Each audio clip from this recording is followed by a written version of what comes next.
Let me tell you about Brown Hill. That name might mean different things to different people, but to everybody, they know it as the Mecca, at least on the charity side of UG. Because you'd come there and we'd have baseball going on, basketball going on, football going on, or just riding a bike around the neighborhood going.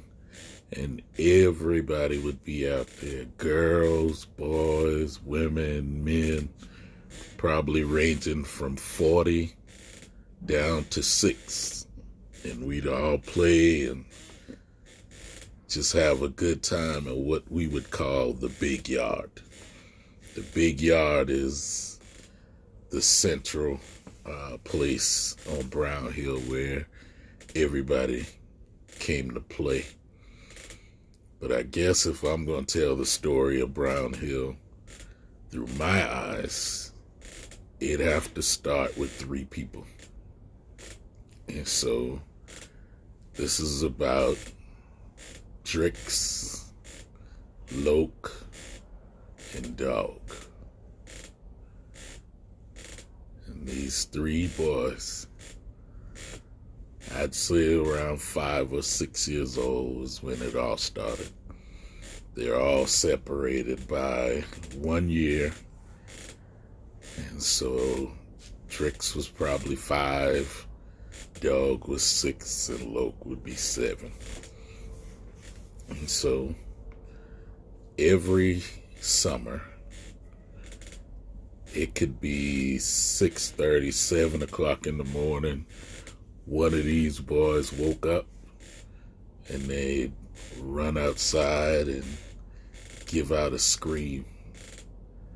I can't do it now, I'm too old, but yeah, we would scream. And then we would go back inside, and later you'd hear another scream, and then another scream, and that's when you knew it was time to start the day. And to start the day with us meant we probably got up in the morning, ran outside and said, let's ride bike. And riding bike for us would consist around riding around the street. Our Brown Hill had a road that went all the way around in the circle, where the last part of it you actually had to go through a field and then somebody's yard to get back to the road. But we would go through there and do that and just ride and ride and ride. And we would say we would race 2 laps or something, or 1 lap, and then, somebody would win, and it really didn't matter who won, except for that 5 seconds of talking trash, because as soon as you got done celebrating, it was right back on the line to go again. And so we'd probably ride bike for hours, and then we'd stop and we'd go and run over to Loke's house sometimes, and we drink what we called sugar water. It'd just be water out the faucet, and we put some sugar in it, basically stir it up, and it'd be real sweet. It's the equivalent of Kool-Aid for us, but the Hugie way.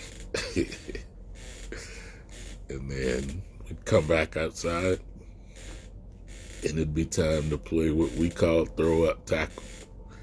Now, mind you, usually football with 3 people, it gets a little crazy, but we'd always find a way, whether we had to throw up a stick, a soccer ball, a tennis ball, or we actually had a football. Whatever it was, we'd throw the football up in the air, and the 3 of us would be in the circle just looking up at the football and then looking down at where everybody else was, because we knew what we had to do to try and score.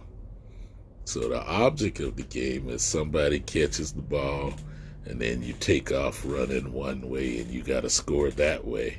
But then you got to turn around and score on the two people waiting on you to the other end zone on the other end of the big yard. So, we'd have fun with that because Drix being the youngest, he wouldn't try to catch the ball out the air because he would have to jump higher. He was slower at the time, being the youngest, and that would be easy for us to tackle him as soon as he got it. And then you had Loke, who I'd say was fearless, but